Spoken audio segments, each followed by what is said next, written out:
Hi guys, as requested, I'm going to review a video called Why More Americans Are Going Child-Free. We got married fairly young, and we both just decided for many reasons we didn't want kids. And then at some point we heard the acronym DINK, and I think just really fell in love with it.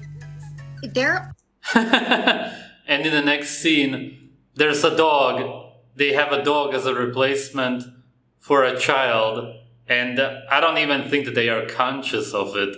Are more Americans that are deciding not to have children, and it's purposeful. This new trend has led to the rise of a new type of household, more commonly referred to as DINKs, dual income, no kids. Oh yeah, dual income, no kids, that's perfect for us. That's absolutely right. Children are the death of net worth. Firstly, that's completely wrong. Children are as cheap as anything can get. Secondly, you have a dog. For a dog, you need to buy food, and you probably buy some kind of toys for your dog. People spend a lot of money on pets. Of course, you could spend very little, and you could also spend very little on your child. Seeing as you can get children's clothes for free in so many places, you won't need a lot of food for children, most certainly not more than for this big dog. What else is there even? You can very easily afford tons of children, and in a lot of countries, such as in Germany, in the whole of the European Union actually, the government supports having children, as in they will actually give you a lot of extra money when you have children. Crude, but honestly very true. This household configuration of dual income partners living alone with... Yes, and then what do? Go out with your dog because you actually really want a child? Especially as a woman, you have this feeling of wanting to take care of a being, which would be your child. And a man, of course, also wants to do that, but a man would also be more focused on hunting, gathering food. But still, of course, every parent loves their children. And then you also pour some water over your plants. That's your life right now. Without children is on the rise. In 2022 is around 43% of households, and that's about a 7% increase from a decade. That's an agenda. It's just very clear. Previously. In 2022, 43% of Americans surveyed said they'd want to get married. But just a little more than a quarter said they were sure about wanting children. There's a clear distinction to be made here. Every human being, except if they don't want to be intimate with anybody, which is a small percentage of our population, wants to have children. And that's because their reproductive organs want to interact with the reproductive organs of the other gender. The whole purpose of that biologically is to reproduce. If you want to do that, then you automatically want to have children because you are your body. What needs to be understood here is that your mind can be brainwashed, which is the case for most people nowadays who go against their own senses, not to have children, as in you will be brainwashed to believe that you don't want to have children, when in reality you actually biologically do, and the reason you're doing these acts is only to reproduce. That's the whole purpose of it. It only feels good because your body is driving you to reproduce. That's just how nature programmed you, but the purpose of it is only to reproduce, to create children, which is why 99% of people on Earth want to have children. Except that most of them have been brainwashed to believe that they are expensive or whatever, but they still do these acts to reproduce nonstop. The term DINK is becoming more prominent now because of financial challenges, and they see children as just another financial challenge that maybe they don't want to take. Which is very wrong. I know this one subscriber who had a child in California, and he paid around $35,000 for the delivery. I don't know if there were complications. I think that it was a simple birth, but California is generally expensive, and because you have to pay for a lot yourself in the US, unlike in Europe, that's why the bills can really pile up. Of course, you could also simply do a home birth. If you would have children at a natural age, not so incredibly late, as many people do it nowadays, then there would also be no complications, especially if you would eat natural food you're supposed to eat as a human being, which is raw meat, especially if you eat organs, a lot of fat. get some good quality blood, then your delivery is going to be perfect. No pain, no complications. So what's it like to live with a dual income and no children? And will it be the future of American households? If it would be the future of American households, then Americans would die out. Because to even keep up this population, people need to have more than 2 children. They need to account for themselves. And then all of the deaths of today. It's just impossible to keep up the population numbers. According to a 2023 survey of DINKs, finance played a major role in their decision to not have children. More than a quarter of respondents said they simply aren't able to financially support a child. That's very interesting. It's such incredible misinformation. I know myself how cheap it is to have a child. There's really nothing cheaper on earth. You really don't need to spend much money whatsoever. But the system in the US is pretty different still. I know that it's very manageable. At the moment. When we advise clients about having children, we honestly don't even give them the full real details and the real numbers. It's one of those things, if you actually see the math of it all, it might make you decide to not have children. This is absolute nonsense. Oh, wait, let me see what they say. Costs a family an estimated $310,605 to raise a child born in 2015 to age 18. How could that in any way be true? They add all of this stuff, which no child on earth even needs. They probably add PlayStations and whatever to that, which you should, of course, never let your child use. Most of what they recommend is actually useless for a child. A child only needs what the child naturally needs. A child needs food, for sure, healthy food, and that can cost, of course, but then again, in the US, you can also hunt in a lot of states quite easily. And he needs the love from his parents. It's food and love in the first place. And then you can argue if he needs this or that, but really, that's it, naturally speaking. And you can also homeschool your children in the US if your argument would be that you have to send them to some prestigious school, which would cost a lot of money. There's no actual arguments financially. I had this argument with people in the comments, and when we went down the list, they agreed in the end that there's actually no financial reasons not to have children.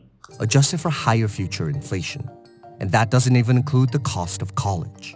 So if you look at inflation, college is garbage, but again, you can argue that you need it. Of course, you don't.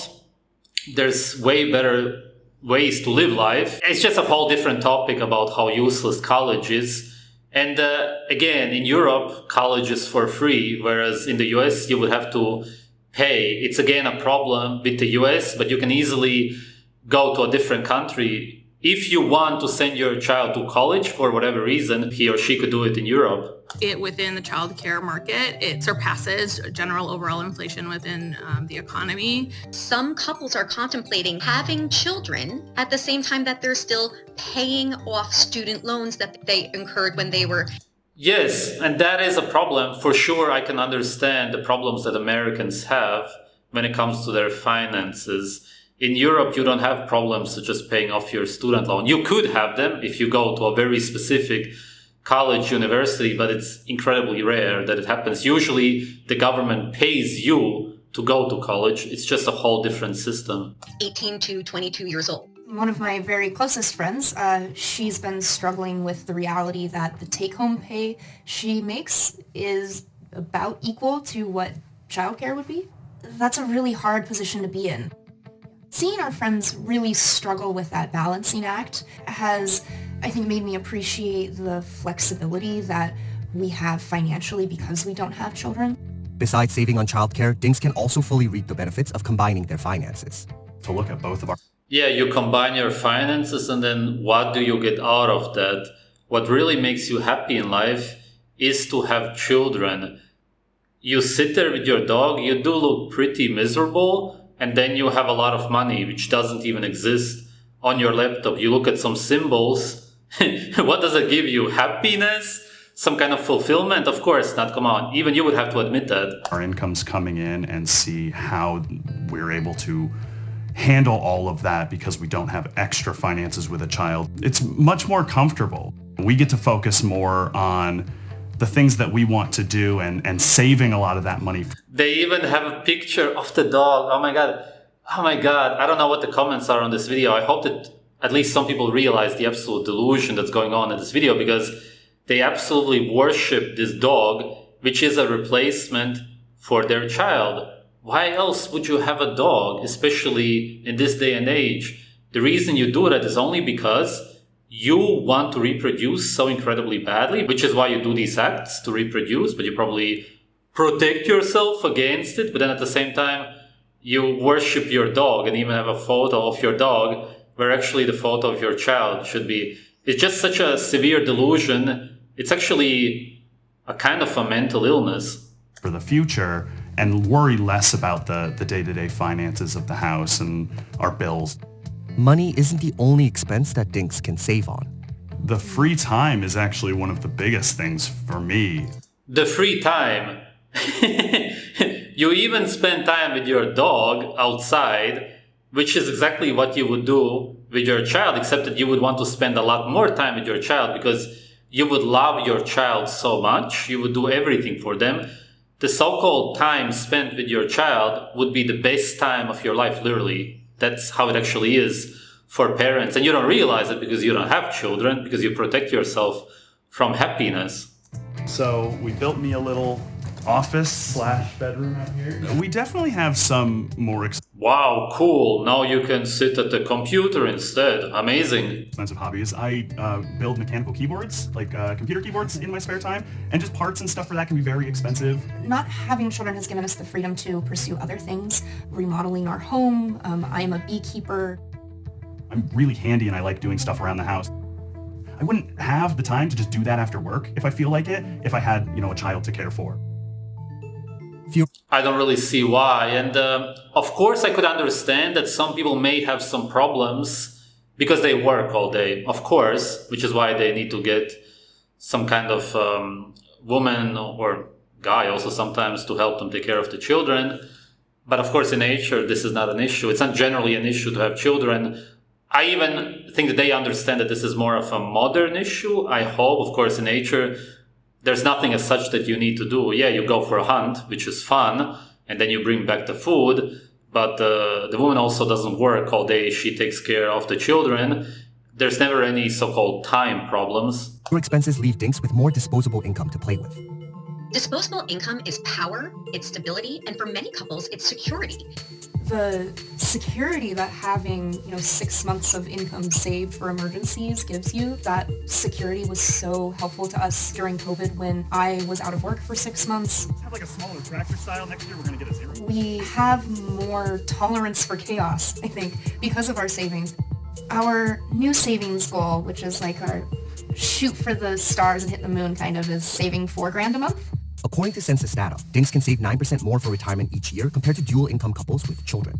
Another 2021 study found that childless adults aged 55 and This whole video is really essentially about money. older had a personal median net worth of $153,900, compared to $130,400. What the hell does it matter that you have some kind of numbers on your screen which don't even exist, instead of having a child in front of you who loves you and you love them back, if you're a good parent, of course. Only people who are actually healthy and happy should have children. Don't misunderstand me. I'm not saying that everybody should just be having children. Most parents on earth are pretty horrible, as I have shown in my videos. But if you are happy and healthy, then it doesn't matter how much non-existing money you will save.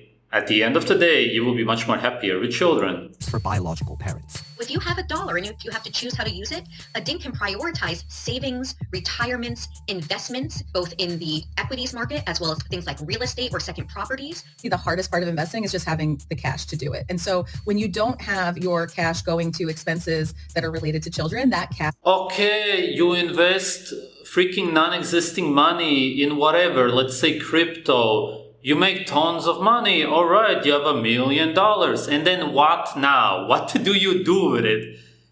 there's no love in your life, there's no happiness, not even really joy at that point anymore. When you're older, alone, maybe your spouse dies, hopefully not, but it can happen. You end up in a care home, develop dementia because of the food they feed you, and then you die. Cash can go into those investment goals. We started investing in our early 20s. I feel really safe because we have this strong nest egg of ETFs that are accessible and fairly liquid. And then we also have our long-term savings, which are, tied up in IRAs. We can choose what our aging years look like because we've saved to plan for that eventuality. It is well documented. Your so-called aging years will be miserable because no matter how much money you save up, you will still end up being sick because you have no idea what humans are supposed to eat naturally, and there will be nobody to take care of you. I just don't get the point. You will still be miserable and alone in the end. And that the younger you are when you start your savings and your retirement portfolio, the better off you are in the long run in terms of aggregate savings and your ability to accrue savings and wealth. Just take the $310,605 it would take for a middle-income married family to raise a child. Where do you come up with this number? They don't even list anything because they know that this number is nonsense. But the rise of DINKs isn't such great news for the economy as a whole. Historically, lower birth rates have been associated with slower economic growth, and critical social programs such as Social Security depend heavily on population growth. We shouldn't strive to have a generation of young adults that are not reproducing. That would not be healthy for society. It wouldn't be healthy for the economy. It wouldn't be healthy for us as we age.